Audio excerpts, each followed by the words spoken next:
Bismillahirrahmanirrahim. Assalamualaikum warahmatullahi wabarakatuh. Salam sejahtera tuan-tuan dan puan-puan. Terima kasih kerana menonton video saya. Pada kali ini saya ingin buat satu perkongsian pengalaman dari sudut isu Nga Kormeng dan pemberita utusan Malaysia, di mana kita dapati bahawa secara Nga Kormeng, seorang menteri, telah menjawab satu soalan daripada pemberita ataupun jurnalis dengan cara yang mungkin dianggap tidak berpatutan. Jadi apa yang terjadi adalah Nga Kormeng sedang membuat penjelasan tentang kempen I Like You, iaitu suatu kempen untuk menceriakan Kuala Lumpur bagi visit Kuala Lumpur yang akan mendatangkan pendapatan yang lumayan kepada negara dan juga pada penduduk dan juga peniaga-peniaga dan sebagainya. Jadi Nga Kormeng sebagai seorang menteri yang cukup hebat dari sudut usaha yang pelbagai, dari sudut perbandaran dengan URA dan sebagainya, saya memang kagum tentang kegigihan beliau dan juga kesungguhan beliau. Jadi di dalam penjelasan tersebut, apabila dikatakan bahawa slogan yang digunakan adalah I Like You, maka pemberita ataupun jurnalis utusan telah mengajukan soalan, kenapa slogan itu dalam bahasa Inggeris dan bukan dalam bahasa Malaysia. Sepatutnya menteri cuma beri satu penjelasan, sebab apa yang hendaknya adalah satu penjelasan, tetapi menteri seolah-olahnya menginterpretasikan bahawa ia adalah suatu serangan terhadap kempen tersebut. Maka beliau pun memberi satu ungkapan di mana nanti saya akan call you punya editor dan sebagainya. Jadi bagi beliau mungkin soalan itu tidak patutlah, sebab apa yang difokuskan adalah pada bahasa, tetapi bukan kepada kempen yang nak mendatangkan pendapatan dan juga lawatan daripada orang seluruh dunia. Jadi saya rasa niat menteri itu adalah betul supaya beliau menegakkan kempen tersebut yang memang satu kempen yang baik. Tetapi saya rasa mungkin cara menjawab itu bolehlah lebih baik lagi daripada apa yang telah diputuskan. Maka beliau telah dikritik oleh banyak pihak kerana tidak mempunyai sifat apa yang dikatakan profesional, dan bagi pihak Kementerian KPKT itu adalah suatu keadaan di mana mereka mengatakan bahawa menteri berhak menjawab soalan dengan apa cara sekalipun. Dan sementara bahagian ataupun netizen dan juga bahagian media council dan sebagainya, media ataupun pertubuhan media dan orang awam mengatakan bahawa pemberita ataupun jurnalis berhak membuat apa-apa soalan.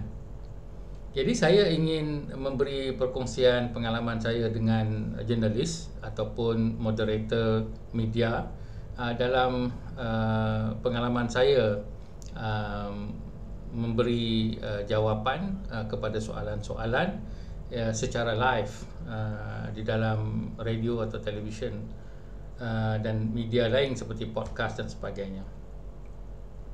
Jadi saya juga ingin menjelaskan dari sudut dua pihak, bagaimana pihak menteri dan juga pihak pemberita boleh membuat keadaan itu dengan lebih baik. Jadi bagi saya tidak menyalahkan mana-mana belah pihak. Saya rasa kedua-dua belah pihak perlu mengambil iktibar dan juga saling mungkin bermaaf-maafan untuk mencari satu keredaan, sebab ada pula golongan yang nak menggunakan ini sebagai isu perkauman.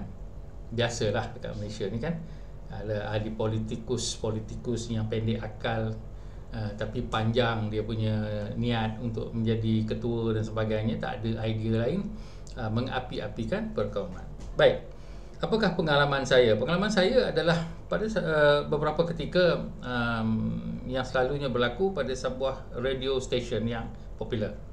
Jadi satu insiden yang berlaku baru-baru ini, isunya adalah tentang Perdana Menteri memberi ucapan tentang bagaimana 600 juta ringgit akan diberikan kepada aspek konservasi dan preservasi bangunan Karkosa dan juga bangunan-bangunan lama di Kuala Lumpur.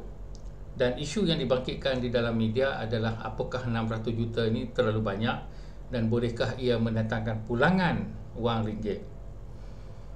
Jadi saya telah dipanggil oleh sebuah radio station dan dia memberi soalan, maka saya kata bolehlah, saya akan memberi jawapan. Dan jawapan saya adalah, yang pertama, tidak semestinya satu pelaburan duit itu perlu dibalikkan dengan duit. Sebab kalau kita contohnya buat pelaburan kepada orang-orang miskin, kita katakan kita bagi peruntukan ini, peruntukan itu, satu pelaburan kepada masa depan anak-anak orang miskin, tak akan kita dapat duit. Mungkin kita nampak duit tu puluh-puluh tahun lepas tu. Jadi ia bukan satu perkiraan apa yang dikatakan seperti perniagaan, bubuh duit yang dapat banyak duit. Yang keduanya adalah apabila kita membuat pelaburan kepada simbol ataupun warisan kita. Jadi warisan Karkosa ni adalah warisan sebuah bangunan yang telah menyaksikan bagaimana tiga kaum besar, Cina, Melayu, India, berjumpa, berbahas, bergaduh, berapa semua untuk mendapatkan kemerdekaan. Tetapi sebelum mendapat kemerdekaan, mereka perlu mencapai satu keputusan yang semua boleh terima. Jadi perlu buat pengorbanan, perlu buat penegasan dan macam-macam lagi. Jadi itu adalah satu sejarah yang penting, bagaimana kita mendapat merdeka. Kalau tidak, kalau kita asyik bergaduh antara satu sama lain, tidak akan kita dapat merdeka. Maka ia adalah satu warisan yang penting dan saya telah menyebutkan sedemikian. Tapi tiba-tiba moderator tu kata, Prof, sorry, tapi kita dah keluar topik. Dia cakap Inggeris lah, tapi dia kata kita dah keluar topik. Yang saya tanya adalah, bolehkah kita dapat pulangan duit? Jadi saya pun memberi respons, saya kata maaf, tetapi kamu yang keluar topik. Saya telah mengatakan bahawa tak semestinya setiap pelaburan perlu mendatangkan wang ringgit. Ada orang berfikiran secara perniagaan, kita buang Karkosa, letak kondominium. Jadi apa benda yang kita nak wariskan kepada generasi masa depan? Jadi di situ masih lagi moderator itu mentegakkan, ya, tapi ini adalah persoalan tentang perniagaan. Saya kata bukan, itu satu perniagaan. Jadi pokok pangkalnya saya pun telah menjawab, dan apabila interview itu telah tamat, saya terus membuat panggilan kepada producer, sebab producer yang call saya, dan saya kata saya tak puas hatilah dengan moderator ni. Dia seolah-olahnya tidak boleh menerima pandangan saya, walhal kamu yang telefon untuk dapatkan pandangan saya. Saya dah bagi pandangan saya.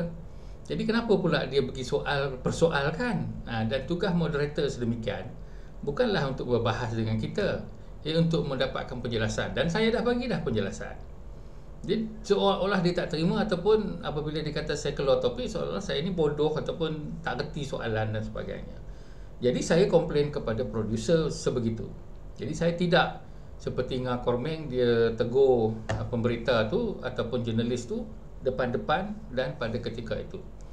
Saya bolehlah kalau saya nak buat begitu, tapi saya tak berbuat demikian. Saya akan call producer. Jadi di sini kita dapat melihat bahawa ada dua perkara yang kita kena tengok. Satu daripada sudut menteri yang menjawab soalan, dan satu dari sudut pemberita. Dari sudut pemberita ataupun jurnalis, kita perlu profesional, dan soalan pula perlu jelas, dan kalau boleh juga beradab.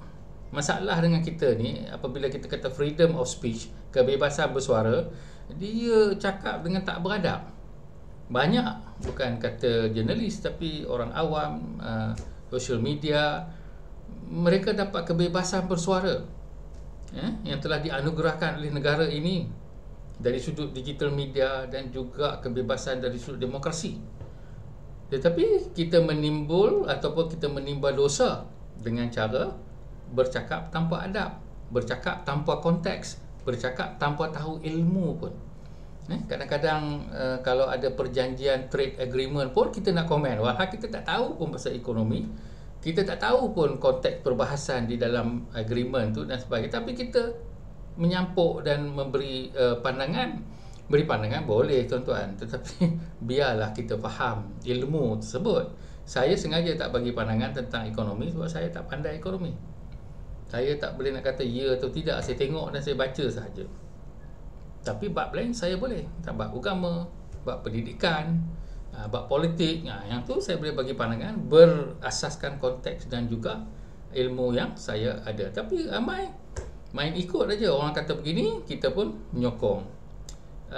Itu satu tindakan yang tidak baik. Jadi kalau pihak jurnalis boleh memperjelaskan soalan, contohnya dalam program My Kasih kita gunakan bahasa Inggeris dan juga bahasa Melayu, hybrid ataupun campuran. Kenapa yang ini kita guna, boleh saya tahu tak kenapa yang ini kita gunakan hanya bahasa Inggeris? Jadi kalaulah kita tanya dengan cara beradab, mungkinlah jawapan itu akan berbeza.